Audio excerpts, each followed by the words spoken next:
Welcome back. Today we are going to do a quick one on the TINHIFI DUDU. So this one is a planar set.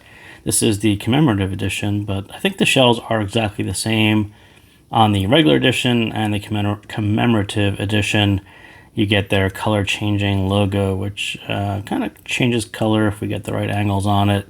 But that came from another set where they used that as well. So cool looking metal shells. This is the commemorative edition, so you do get a USB-C version of the cable, which looks like this, and it does have call and mic controls. It does have USB-C if you don't have a headphone jack on your phone. This is the standard 3.5 millimeter cable. It's kind of okay. Nothing really wrong with it. I think nice copper color. Nice color matching hardware to go with against the shell. So I think all of that is pretty nice. You also do get about 2.5 pairs of tips. So there's 2 pairs in here, and then you do get one foam set, which is right here. So kind of a nice package, and we'll kind of start there at the top. So what is it? You know, it's an affordably priced 13 millimeter planar set. Goes for about $79 in the normal version and about $99 if you want the USB-C version, the commemorative edition. So the people who have looked at this one, they'll probably say the graph looks very strange, and I will say yes, the graph looks a little bit strange. TINHIFI tends to tune differently, and DUDU is really no different in that respect. And we'll take a quick look at the graph. We won't speak too much about the graph, maybe not yet, but yeah, it's kind of looks normal and looks a little bit peaky there, but yeah, I think when you first look at it, but when you think in the realm of planars, it's not all that crazy, but it does look kind of strange and intimidating. So what is the most important thing that you need to know about the DUDU? The upper treble is boosted quite a bit, and let's go back and look at that. So when I first looked at the graph, I didn't really catch it, because I was kind of looking at this bit, right? The bit that is usually more prominent, more emphasized, where you would hear these peaks is sort of the upper mids, lower treble, treble. What you actually hear on this one is this little bit. The way they carried this out straight across is kind of different, and that's why I said TINHIFI tends to do things a little bit differently.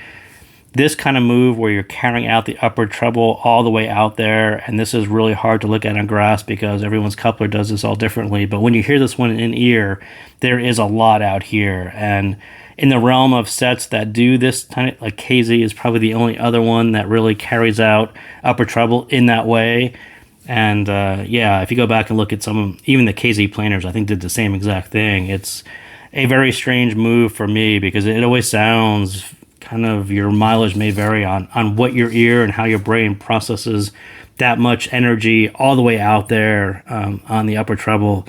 So I will say, yeah, it's kind of a daring move, as people will hear this much energy in different ways. It's really a big, your mileage may vary on that one. So you may not even notice it, and you may notice a really sharp edge or some noise. For the most part, our brains like a rolled off extension. You know, hearing 15K boosted around sound is a little bit less natural and kind of noisy to me.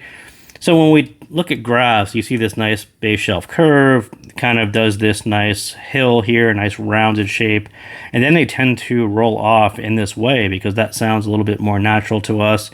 We're not used to hearing a lot of energy boosted out this far. So brands tend to roll off along the Harman target curve because that's what, the target was based on what people prefer.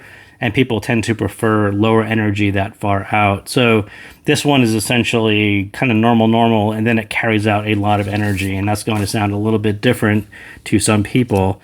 And I would say it's a really tricky one, and it took me quite a while to figure out what was going on and why female vocals can sound a little bit nasal, and there was a grating edge on some tracks. It's way out there, and many tracks aren't even going to hit that far out, and you may not even notice it. But on other tracks, or parts of tracks, you'll just wonder where this little thing comes out, and it really, all of a sudden, it sounds a little different. There's like this really hard edge to it, and I call it a little bit grating, and it kind of appears out of nowhere, and it's sort of, as the track goes on, and it starts to hit these upper bits that are more emphasized, yeah, it takes on a different character that you kind of shake your head like, why does the set that says Master of Balance put so much energy out there in the upper treble. And it kind of reminded me of a toned down Stellaris, the way it really extends that far out to the edge. And like I said, KZ has done something like this before, and it always ends up being kind of in a similar situation. One way to get around it is to actually use foam tips.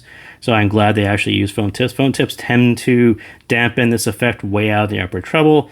So I would try those. That's one way to, if you really notice it, it's one way to minimize that effect. But yeah, it's for the most part, what I hear on Dudu is a lot of this upper treble and how it colors everything else.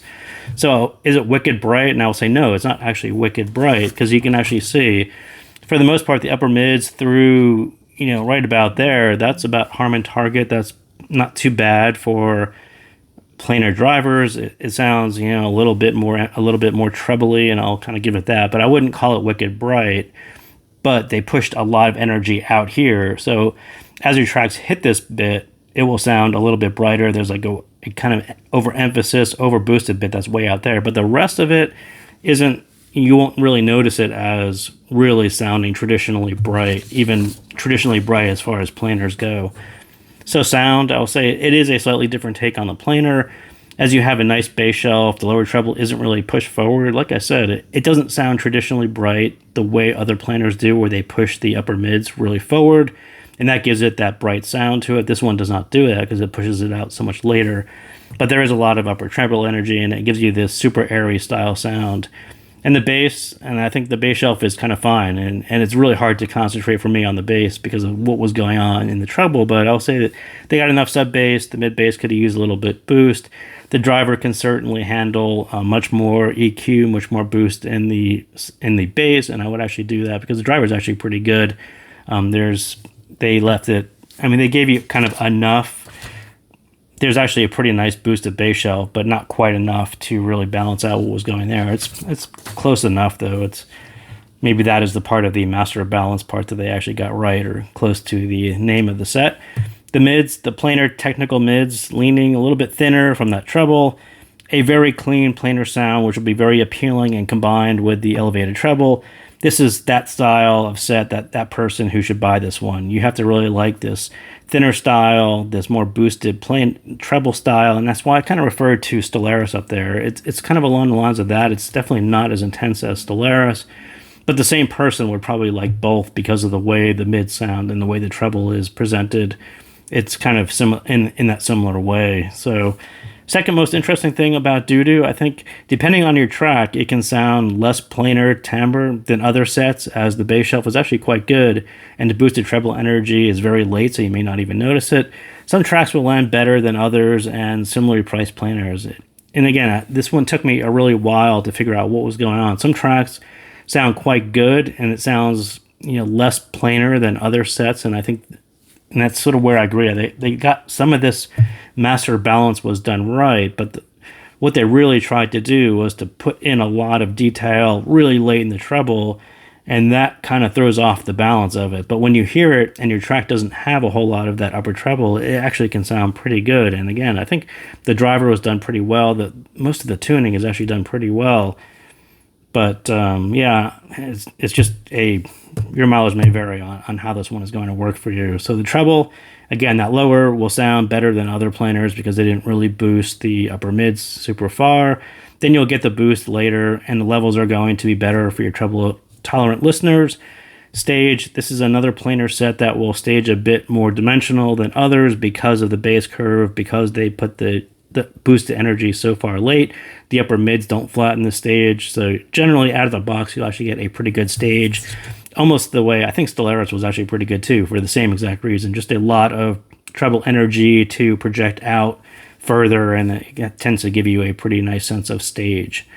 So if you do want to EQ it, I would kind of briefly do this, and this was not so much how I really wanted to EQ it to listen to this forever, but it was more about trying to figure out what was going on with the tuning and why things were sounding the way they were. But you can definitely add a little bit more mid bass. The driver is actually quite nice.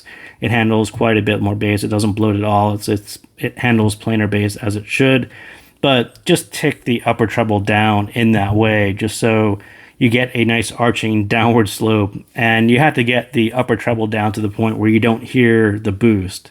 And that should come off as neutral. It should sound extended and airy, but not boosted. You shouldn't have this unnatural kick up at the end, and that's essentially what they did out of the box, and the whole thing is slanted in that way. But you get rid of that, it's actually a very nice set, and you know, I would say it definitely helped me figure out what was going on, and the driver handles EQ like a planer should, and you should definitely, if you find yourself with Dudu, go forward and EQ it. It's actually a very nice driver. Most of the tuning is kind of right on. Just if you could smooth out the upper treble bit, then it'll sound even nicer. So that is what I got on TINHIFI Dudu. So thank you guys again for tuning in, and I'll see you next time.